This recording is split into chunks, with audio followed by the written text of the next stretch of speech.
Hello guys, आपका स्वागत है इम्प्रॉपर इंटीग्रल के सीरीज़ में, जहाँ पे आज हम पढ़ने वाले हैं improper integral of second kind. Second kind का ऑलरेडी मैं आपको प्रीवियस क्लास में पढ़ाया था। कुछ टेस्ट के ऊपर हमने बात किया था किस तरीके से कन्वर्जेंट और डाइवर्जेंट पहचाना जाता है, और इम्प्रॉपर इंटीग्रल का आपको आइडिया नहीं है तो आपके लिए मैंने प्लेलिस्ट बनवा दिया, यहाँ जाके भी आप देख सकते हैं। तो आज हम बात करने वाले हैं इम्प्रॉपर इंटीग्रल का सेकंड काइंड के ऊपर। हमने जो 3-4 टेस्ट बात कर लिए थे और कुछ टेस्ट बचे हैं, उसको आज हम कवर करते हैं। तो आज ऑलमोस्ट हमारा लास्ट क्लास होने वाला है improper integral of second kind का। तो चलिए क्लास को स्टार्ट करते हैं। Improper integral of second kind पढ़ने से पहले आपको मालूम होना चाहिए कि improper integral of second kind कैसे पहचानते हैं। कैसे आपको मालूम होगा कि क्वेश्चन में ये जो क्वेश्चन है आपके पास ये सेकंड काइंड का, ये आपको मालूम होना चाहिए, क्योंकि एग्जामिनेशन में आपके पास लिख के नहीं आएगा कि ये सेकंड काइंड का है कि फर्स्ट काइंड का है। आपको पहचानना है और खुद से आपको टेस्ट अप्लाई करना है, इसलिए पहचानना बहुत ज़रूरी है। अगर आपको नहीं आता है इम्प्रॉपर इंटीग्रल को पहचानना तो आप प्रीवियस लेक्चर्स को देखिए, तब आपको और अच्छे से समझ आएगा आज का क्लास। ठीक है, ये क्लास सारे लिंक रहते हैं एक दूसरे से। तो क्लास जो मैं आपको बोल रहा हूँ देखने के लिए वो देखना कंपलसरी है। मोस्टली आज की क्लास के लिए आपको लेक्चर नंबर 1 देखना चाहिए, साथ ही जो इसका प्रीवियस लेक्चर मैंने पढ़ाया था टेस्ट वाला उसको भी आपको देखना चाहिए। इसका मैंने लिंक डिस्क्रिप्शन में डलवा दिया, साथ ही इसका प्लेलिस्ट भी आपको डिस्क्रिप्शन में मिल जाएगा, वहाँ जाके आप देख लीजिए। तो आज सबसे पहले हम समझते हैं इम्प्रॉपर इंटीग्रल का सेकंड काइंड। थोड़ा सा रिविजन करते हैं। सेकंड काइंड क्या होता है, सपोज यहाँ समझते हैं 0 से 1 1/x dx, ये सेकंड काइंड होता है। अब सेकंड काइंड कहने का मतलब ये है कि फंक्शन जो है, यहाँ पास फंक्शन क्या दिया गया हमारे पास, फंक्शन इज़ 1/x, ये हमारे पास फंक्शन है। ये जो फंक्शन होता है ये इन्फिनिटी नहीं आना चाहिए, इन्फिनिटी नहीं आना चाहिए, मतलब अनबाउंडेड, इसको बोलते हैं अनबाउंडेड, अनबाउंडेड नहीं होना चाहिए। तो फंक्शन किस पे अनबाउंडेड है, यहाँ पास 0। आप देख सकते हो जब मैं इसमें वैल्यू पुटअप करूँगा फंक्शन में, तो यहाँ पास 1/0 क्या हो जाएगा, इन्फिनिटी, मतलब इस लिमिट पे, मतलब ये जो ए लिमिट है इसको ए बोलते हैं, ये 0 जो है इस पे क्या है, फंक्शन अनबाउंडेड है, मतलब improper integral of second kind है। यहाँ पास देख रहे हो आप, लिमिट में कोई प्रॉब्लम नहीं है। लिमिट में प्रॉब्लम ना होने का मतलब ये होता है कि आपका लिमिट में इन्फिनिटी अवेलेबल नहीं होना चाहिए, जैसे कि -इन्फिनिटी से इन्फिनिटी हो गया, 0 से इन्फिनिटी हो गया। इस तरीके से आपका लिमिट में इन्फिनिटी इनफाइनाइट अवेलेबल नहीं होना चाहिए, तब वो कहलाता है सेकंड काइंड। ठीक है, अगर अवेलेबल नहीं है इन्फिनिटी, इसका मतलब वो सेकंड काइंड बिलोंग करता है, और फंक्शन जो है वो अनबाउंडेड होता है किसी लिमिट पे। ठीक है, ये आपको ध्यान देना है। और ये जो इंटीग्रल है ये फर्स्ट काइंड का है। ठीक है, इतना आपको समझ आ गया होगा। फंक्शन किसी लिमिट पे अगर अनबाउंडेड हो रहा है तब हम क्या करेंगे, मतलब फंक्शन में प्रॉब्लम है, इसका मतलब वो improper integral of second kind है, ये आपको मालूम होना चाहिए। चलिए अब जो हम प्रीवियस क्लासेस में कुछ टेस्ट के ऊपर बात किए थे उसके आगे अब टेस्ट अप्लाई करते हैं, तो ये आपको मालूम होना चाहिए। चलिए आगे बढ़ते हैं। अब आ जाते हैं इम्प्रॉपर इंटीग्रल के टेस्ट के ऊपर। सबसे पहला टेस्ट आपके पास म्यू टेस्ट। म्यू टेस्ट क्या कहता है, थ्योरी जो मैंने लिखा है ये आपके लिए कॉपी में लिखने के लिए लिखा है मैंने, आपको समझाऊंगा बहुत सिंपल तरीके से, फिर आपको ऑटोमेटिक समझ आ जाएगा। ठीक है, को ध्यान से देखना है। फंक्शन जो है आपके पास क्वेश्चन दिया जाएगा इस फॉर्म में, ए से इन्फिनिटी, मतलब ए से बी fx dx, ये आपके पास क्वेश्चन दिया जाएगा। अब क्वेश्चन में करना क्या है आपको, यहाँ पास पहला कंडीशन ये है कि हम टेस्ट पढ़ रहे हैं improper integral of second kind का। ठीक है, ये आपको ध्यान देना है। जब आप क्या करते हो, यहाँ पास फंक्शन क्वेश्चन अवेलेबल होता है आपके पास, इस क्वेश्चन में हम क्या करते हैं, इस फॉर्मूले में अप्लाई करते हैं। अगर ये फॉर्मूला क्या है यहाँ पास x टेंस टू a, मतलब कहने का मतलब ये है, ये a वाला फॉर्मूला, इसका मतलब ये होता है कि अगर, जैसे कि मैंने आपको एग्जांपल देता हूँ, यहाँ पास एग्जांपल के थ्रू आपको अच्छे से समझ आता है। यहाँ से हम 0 से 1 1/x dx, सेम एग्जांपल। यहाँ पे आप देख रहे हो फंक्शन जो है 0 पे क्या हो रहा है हमारा, 0 पे हमारा ये फंक्शन अनबाउंडेड हो रहा है, मतलब इन्फिनिटी आ रहा है, मतलब प्रॉब्लम किस में है, ए वाले लिमिट में। तो यहाँ पर फॉर्मूला लगने वाला है, तो यहाँ पे फॉर्मूला लगेगा ए वाला। ये फॉर्मूला क्या कहता है, limit x tends to a x - a mu fx। अब यहाँ पे a क्या है, ये जो a लिखा है ये सेम ये वाला टर्म है। ठीक है, अब इसमें अप्लाई करते हैं तो ये कैसे हो जाएगा, लिमिट x टेंस टू 0। 0 क्यों हुआ, इस लिमिट पे प्रॉब्लम है। ठीक है, 0 x - 0 और म्यू क्या लेंगे मैं आपको बताऊँगा। फंक्शन क्या है यहाँ पास 1/x। अब ध्यान से देखना है आपको, मैं ऐसा कौन सा फंक्शन लूँ जिसके थ्रू ये क्या हो जाए, कट जाए और फाइनाइट आ जाए। फाइनाइट आने का मतलब ये होता है कि इसका नंबर आ जाए कुछ 0 1 2 3 4 इस तरीके से नंबर आ जाए, इन्फिनिटी ना आए, पहली बात। दूसरी बात एग्जिस्ट करे। ठीक है, इसको एग्जिस्ट भी बोलते हैं हम। तो यहाँ पास अगर मैं पावर 1 लेता हूँ, यहाँ पे 1 लूँगा अगर, तो क्या आएगा, limit x tends to 0 x × 1/x, तो यहाँ से x कैंसिल, बचेगा 1। तो इसका मतलब क्या हुआ, इसका मतलब ये हुआ कि वैल्यू यहाँ पास लिमिट का फाइनाइट आ रहा है। किस पे, यहाँ पे हमने म्यू की जगह क्या लिया, 1। यहाँ फॉर्मूला में क्या है, म्यू के प्लेस में हमने लिया यहाँ पास 1। ये आपको मानना होता है खुद से, ये आपको समझ आएगा, 1-2 एग्जांपल और करेंगे तो म्यू इज इक्वल टू 1 हो गया। और म्यू इज इक्वल टू 1 पे कंडीशन क्या है, अगर म्यू का वैल्यू 1 या 1 से बड़ा आता है तो अपने आप क्या हो जाता है, डाइवर्जेंट। तो ये जो फंक्शन है the given integral is divergent, ये हमारा डाइवर्जेंट हो गया। ठीक है, तो अब कंडीशन समझते हैं, अब आपको थोड़ा बहुत समझ आ जाएगा। अगर हमारा इसका वैल्यू एग्जिस्ट करता है साथ ही 0 और 1 के बीच आता है, अगर हमारा म्यू का वैल्यू 0 और 1 के बीच आता है तब क्या हो जाएगा, वो कन्वर्जेंट हो जाएगा। ठीक है, अगर हमारा म्यू का वैल्यू ग्रेटर देन 1 और इक्वल टू 1 आ रहा है, मतलब 1 से बड़ा और 1 के बराबर आ रहा है, तब जो इंटीग्रल है वो डाइवर्जेंट कहलाएगा। लेकिन कंडीशन क्या है यहाँ बस, लिमिट जो है वो एग्जिस्ट करना चाहिए और नॉन जीरो होना चाहिए, ये कंडीशन, ये आपको ध्यान देना है। चलिए अब इसी को समझने के लिए हम क्या करते हैं, सेकंड एग्जांपल का यूज़ करते हैं। एग्जांपल 2 क्या है हमारे पास, एग्जांपल 2 लेते हैं 1/√1 - x, यहाँ आ जाएगा 0 से 1 dx। अब इसका हमें टेस्ट करना है। अब ये जो आप फंक्शन देख रहे हो इसको आप पी टेस्ट के थ्रू भी कह सकते हो, मैंने बहुत सारे टेस्ट पढ़ा है, इसको आपको जो आसान लगता है वो अप्लाई कर सकते हो। लेकिन कुछ कंडीशन ऐसे होते हैं जिसमें म्यू टेस्ट ही लगेगा, उस कंडीशन में आपको पहचानना है और म्यू टेस्ट का अप्लाई करना है, ये आपको ध्यान देना है। ठीक है, तो यहाँ पे आप ध्यान देते हैं, इसका अप्लाई करते हैं टेस्ट का। हमारे पास क्वेश्चन इस फॉर्म में दिया गया है, बिल्कुल इस फॉर्म में दिया गया है। अब यहाँ देखना ये वाली बात है कि यहाँ पास किस फंक्शन पे हमारा, मतलब किस लिमिट पे हमारा ये जो फंक्शन है ये अनबाउंडेड आ रहा है। ध्यान देना है, 1 जब पुट करता हूँ इसमें तो 1/0 इन्फिनिटी आ रहा है। ठीक है, तो अब हम क्या करेंगे, ये इसमें प्रॉब्लम है, मतलब हमें ये वाला यूज़ करना पड़ेगा, बी वाला। ये जो केस 2 देख रहे हो आप, केस 2 यही कहता है कि अगर ऊपर वाले लिमिट में प्रॉब्लम है, मतलब बी में अगर प्रॉब्लम है तो हम b - x म्यू लगाएंगे, ये फॉर्मूला होता है इसमें। बाकी कंडीशन दोनों का सेम है। एग्जाम्पल के थ्रू समझते हैं, लिमिट प्रॉब्लम किस में है, x टेंड्स टू 1 में। फिर फॉर्मूला क्या होता है, b मतलब 1 माइनस b का वैल्यू यहाँ पास क्या है 1, फिर x म्यू हम बाद में डिसाइड करेंगे, मल्टीप्लाई फंक्शन, फंक्शन क्या है यहाँ पास 1/√1 - x dx।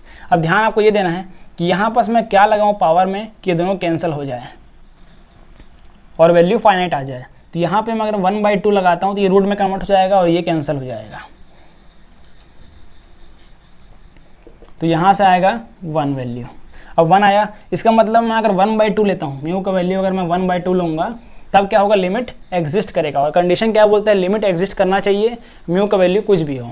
जब म्यू का वैल्यू आप कुछ भी ले लेते हो उसके बाद आपको ध्यान देना है कि म्यू का वैल्यू जो 1/2 है, इसका मतलब क्या है, 1 से छोटा है, 1 से छोटा है, मतलब 0 और 1 के बीच में लाई करता है 1/2। ठीक है, इसका मतलब क्या हो गया, ये इसके थ्रू ये कन्वर्जेंट हो गया। ये क्या कहलाएगा हमारा, कन्वर्जेंट। अब आप एक चीज़ देख रहे हो, यहाँ पर आपको डायरेक्ट आप कर सकते हो, किसी भी अगर आप कॉम्पिटिटिव एग्जाम में बैठते हो हायर मैथमेटिक्स का, तो आप डायरेक्ट कह सकते हो। डायरेक्ट आपको क्या करना है, इसका म्यू का वैल्यू आपको दिमाग में रखना है और उसका आंसर क्या हो जाएगा, कन्वर्जेंट या डाइवर्जेंट, आपको टिक मारना है। यहाँ पर देख रहे हो आप x माइनस जिसमें प्रॉब्लम होता है, उसके बाद काटने के लिए जो नंबर होता है आपको दिमाग में ऑटोमेटिक आप फास्टली आ जाएगा, आप डायरेक्ट बता सकते हो कि कन्वर्जेंट है कि डाइवर्जेंट है। ये कंडीशन बस आपको दिमाग में रहना चाहिए। तो कंडीशन ये है, बी वाले में आपको ये फॉर्मूला लगता है b - x, और a में अगर प्रॉब्लम होता है तो हमारे पास ये फॉर्मूला है x - a म्यू fx। ठीक है, ये आपको ध्यान देना है। चलिए आगे बढ़ते हैं। चलिए अब हम थर्ड एग्जांपल करते हैं, इसमें सीखते हैं किस तरीके से आपको म्यू टेस्ट अप्लाई करना है। एग्जाम में क्वेश्चन बहुत बार आता है, इस तरीके का क्वेश्चन एग्जाम में बहुत बार आता है। ठीक है, ये क्वेश्चन इंपॉर्टेंट है। अब सबसे पहले इसमें आपको ध्यान ये देना है कि क्वेश्चन को अच्छे से देखना है। यहाँ क्वेश्चन क्या है, 0 से 1, 1/√x, अंदर में 1 - x। अब यहाँ पे आपको ध्यान ये देना है कि किस लिमिट पे ये जो फंक्शन है वो अनबाउंडेड हो रहा है। अनबाउंडेड कहने का मतलब ये होता है कि वो इन्फिनिटी नहीं आना चाहिए। इन्फिनिटी यहाँ पास आ रहा है। अब ध्यान से देखो, 0 पुट करते हैं तो ये वैल्यू 0 हो जाता है, 1/0 इन्फिनिटी हो जाएगा, और 1 पुट करने पे भी ये पूरा वैल्यू 0 हो रहा है, 1/0 इन्फिनिटी हो जाएगा। तब इसे हम कैसे सोल्व करते हैं ये सीखते हैं। इसे ब्रेक करना होता है हमें, तो यहाँ से हो जाएगा 0 से 1 अपॉन में √x 1 - x dx is equal to, यहाँ से हो जाएगा 0 से एप्सिलॉन मानते हैं 1/√x x minus 1 - x dx, फिर बीच में प्लस एप्सिलॉन से 0 1/√x 1 - x dx। ठीक है, अब आपको मालूम है कि जिस लिमिट पे, जैसे कि यहाँ पे देख रहे हो आप, लोअर लिमिट में क्या है, यहाँ पास प्रॉब्लम है, मतलब लोअर लिमिट में अगर पुट करते हैं तो फंक्शन क्या हो जाता है, अनबाउंडेड हो जाता है। तो यहाँ पास आपको म्यू टेस्ट अप्लाई करना है, limit x tends to 0, x - a होता है, मतलब x - 0, यहाँ a क्या है 0, ऊपर में म्यू होता है। म्यू की जगह मैं आपको बताऊँगा क्या लगाना है, √x 1 - एक्स। ठीक है, अब ध्यान से देखना है आपको, हमें लिमिट को फाइनाइट में कन्वर्ट करना है। तो यहाँ मैं म्यू क्या लूँगा, यहाँ पे आप रूट एक्स देख रहे हो, यहाँ मैं 1/2 लूँगा ताकि ये भी रूट एक्स बन जाए, रूट एक्स कैंसिल हो जाएगा। यहाँ पे आएगा लिमिट x टेंस टू 0, ये हो जाएगा 1 अपॉन में बचेगा 1 - x। अब x टेंस टू 0 कहने का मतलब ये होता है x 0 के आसपास तक गया है, तो यहाँ हम 0 पुट कर सकते हैं, तो यहाँ आएगा वैल्यू 1। इसका मतलब ये है कि लिमिट एग्जिस्ट कर रहा है, मतलब लिमिट फाइनाइटली एग्जिस्ट। ठीक है, तब हम कह सकते हैं फ्रॉम म्यू टेस्ट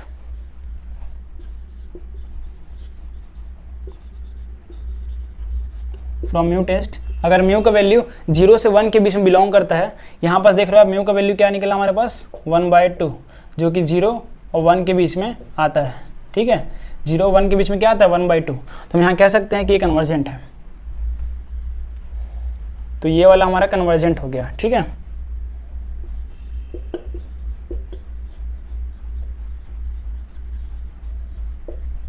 ये हो गया इसका सॉल्यूशन। हमने इसका सॉल्यूशन किया अभी, अब इसका करेंगे सॉल्यूशन। इसका हो जाएगा लिमिट, यहाँ पे आपको चेक करना ये होता है कि इसमें प्रॉब्लम किस में है, यहाँ 1 आएगा, इसमें प्रॉब्लम है 1 में जो फंक्शन है अनबाउंडेड हो रहा है, मतलब x टेंस टू 1। जिसमें फंक्शन अनबाउंडेड होगा जिस लिमिट पे, यहाँ आपको लिखना है, उसका फॉर्मूला होता है b - x। b यहाँ पास क्या है 1 - x, ऊपर में आता है म्यू अपॉन में √x 1 - x।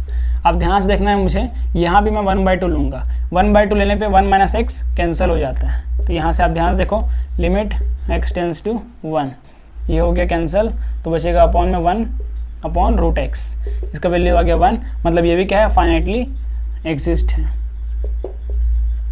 और जब ये सेटिस्फाई हो जाता है फाइनाइटली एग्जिस्ट, तब आप कह सकते हो म्यू टेस्ट के अकॉर्डिंग, क्योंकि म्यू का वैल्यू यहाँ पास 1/2 है, जो कि लेस देन 1 है, मतलब ये 0 और 1 के बीच में आता है। ठीक है, इसका मतलब मैं कह सकता हूँ from mu test it is convergent, it is also convergent. ठीक है, इसका मतलब हैंस प्रूव्ड कि दोनों फंक्शन कन्वर्जेंट है, मतलब कन्वर्जेंट प्लस कन्वर्जेंट कन्वर्जेंट होता है, मतलब होल इंटीग्रल इज कन्वर्जेंट। 0 से 1 1/x 1 - x dx is convergent, hence proved. इस तरीके से आपको इसे अप्लाई करना होता है। इसे आप जल्दी से भी कर सकते हो मन में डायरेक्ट, ठीक है, लेकिन इसे हमें एग्जामिनेशन में डिटेल में करके दिखाना है। चलिए अब बात करते हैं एब्सोल्युटली कन्वर्जेंट टेस्ट। ये क्या होता है, इफ द इंटीग्रल, अगर आप किसी भी क्वेश्चन आपके पास इस फॉर्म में दिया जाएगा, क्वेश्चन का अगर आप मॉड निकालते हैं और वो अगर कन्वर्जेंट हो जाता है, अगर वो कन्वर्जेंट हो जाता है, तब वो कहलाएगा एब्सोल्युटली कन्वर्जेंट, मतलब वो डेफिनेटली वो कन्वर्जेंट है, एब्सोल्युटली इसको कन्वर्जेंट हम कहते हैं। अब इसके एग्जांपल के थ्रू मैं आपको समझाता हूँ कैसे होगा ये। एग्जांपल ये है इसका कि यहाँ पास आ जाएगा साइन x अपॉन में √x dx इंटीग्रेशन 0 से 1। ये आपके पास क्वेश्चन दिया जाएगा इस फॉर्म में। अब इसे सॉल्व कैसे करना है हमें, अब इसमें आप 2-3 तरीके से सॉल्व कर सकते हो। इसमें एक ही क्वेश्चन में कई बार क्या होता है 3-4 टेस्ट लगता है, तब हम उसे प्रूफ कर पाते हैं कि वो कन्वर्जेंट है कि डाइवर्जेंट है। सेम इस तरीके से इसमें 2-3 मेथड हम लगा सकते हैं। प्री टेस्ट हो गया, जो कि मैंने आपको पढ़ा चुका है प्रीवियस लेक्चर में, कंपैरिजन टेस्ट, इस तरीके से हम इसे लगा सकते हैं। अब यहाँ पे हमारा कंपैरिजन टेस्ट लगने वाला है थोड़ा सा। अब यहाँ कंडीशन क्या है, इसका हमें मॉड निकालना है। सबसे पहले आपको इस फॉर्म में लिखना है साइन x अपॉन में √x, इसका मॉड हमेशा लेस देन होगा 1/√x से। क्यों? क्योंकि आपको मालूम है कि साइन x का वैल्यू -1 से 1 के बीच में बिलोंग करता है, और इसका मॉड निकालेंगे। आपको मालूम होगा ये प्रॉपर्टी, ये एग्जाम्पल मैं बार बार दे चुका हूँ। a अगर ग्रेटर है b से तो 1/a इसका लेस देन हो जाएगा 1/b से। फ्रैक्शन में आने के बाद ये ऑटोमेटिक छोटा हो जाता है। ठीक है, अगर आपको कंपैरिजन टेस्ट का स्टेटमेंट अच्छे से याद होगा तो आप इसका निकाल सकते हो। इसको हम बोलते हैं gx। कंपैरिजन टेस्ट के अकॉर्डिंग जो बड़ा होता है उसे हम gx नाम देते हैं। ये हो गया 1/√x। इसका इंटीग्रल निकालते हैं 0 से 1 1/√x dx। इसे हम लिख सकते हैं 0 से 1 1/x⁻1/2 dx। From P test आपको मालूम है कि n का वैल्यू अगर 1/2 है, जो कि लेस देन 1 है, लेस देन 1 होने पे पी टेस्ट के थ्रू हम कह सकते हैं कि ये कन्वर्जेंट है। ये क्या है, कन्वर्जेंट। तो यहाँ से ये हो गया √0 से 1 1/√x dx इज कन्वर्जेंट। और आपको मालूम है कंपैरिजन टेस्ट के थ्रू, फ्रॉम कंपैरिजन टेस्ट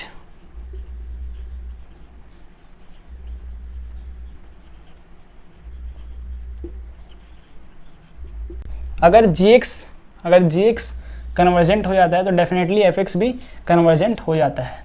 यहाँ पास fx क्या है, sin x अपॉन में अंडर रूट x, ठीक है।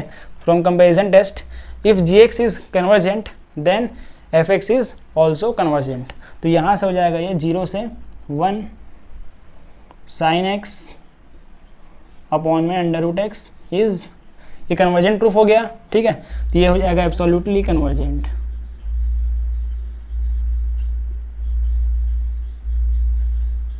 एब्सोल्युटली टर्म को थोड़ा फील करना है आपको। यहाँ पास क्या हो रहा है, एब्सोल्युटली इसलिए यूज़ कर रहे हैं क्योंकि कन्वर्जेंट बहुत सारे तरीके से हो रहा है, तो हम कह सकते हैं ये तो एब्सोल्युटली कन्वर्जेंट है, ठीक है। तो इस तरीके से आपको एब्सोल्युटली कन्वर्जेंट लगाना होता है। ये उतना इंपॉर्टेंट नहीं है, ये हमारा लास्ट क्वेश्चन है और इस टाइप का क्वेश्चन आपके एग्जामिनेशन में पूछा जाता है। यहाँ क्वेश्चन क्या है, यहाँ हमें प्रूफ करना है कि ये डाइवर्जेंट है, ये जो क्वेश्चन है डाइवर्जेंट है, ये हमें प्रूफ करना है। अब ध्यान से आपको यहाँ ये देखना है कि ये ए पे भी क्या हो रहा है, फंक्शन अनबाउंडेड हो रहा है, और बी वैल्यू पुट करने पे भी यहाँ पास फंक्शन जो है अनबाउंडेड हो रहा है। इसका मतलब अब हमें इसे ब्रेक करना पड़ेगा। ब्रेक कैसे करते हैं, यहाँ ए से b 1/x minus a under root b minus x d x is equal to हो जाएगा ए से एप्साइलन, यहाँ पे आएगा x minus a under root b minus x d x, ठीक है। फिर प्लस एप्साइलन से b 1/x minus a under root b minus x d x, इस तरीके से। अब यहाँ पे आपको म्यू टेस्ट अप्लाई करना है कि फंक्शन जो है a पे अनबाउंडेड है, मतलब limit x tends to a, x minus a, mu क्या लगाएंगे हम यहाँ पास, x minus a under root b minus x, ठीक है।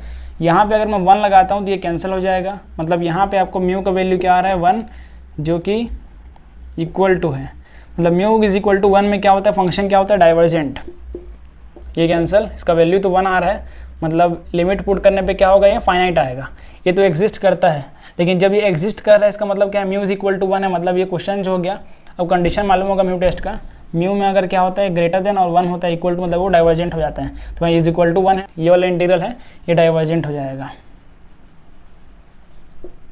सेम इसे भी करना है, यहाँ पे क्या हो जाएगा लिमिट, ये किस पे अनबाउंडेड हो रहा है, बी पे, तो यहाँ हो जाएगा x टेंस टू बी, यहाँ फॉर्मूला होता है b माइनस एक्स, x यहाँ पास क्या है, फिर यहाँ mu multiply 1/x minus a under root b minus x, इस तरीके से। ध्यान आपको यहाँ ये देना है कि यहाँ पर देखिएगा रूट बी माइनस एक्स, अब यहाँ पे हम लगाएंगे 1/2, इससे ये कैंसिल हो जाएगा, यहाँ से बचेगा limit x tends to b x minus a, मतलब ये एग्जिस्ट करता है और ये एग्जिस्ट करता है, इसका मतलब ये क्या हो जाएगा convergent,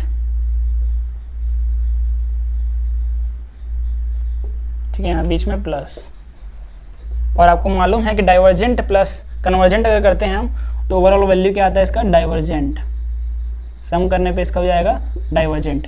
divergent plus convergent is equal to divergent. Actually मैं ये आपको होमवर्क देने वाला था, लेकिन मैं आपको सॉल्व करवा दिया, थोड़ा सा ये डिफरेंट क्वेश्चन था, ये इंपॉर्टेंट क्वेश्चन है, ये आपको ध्यान रखना है।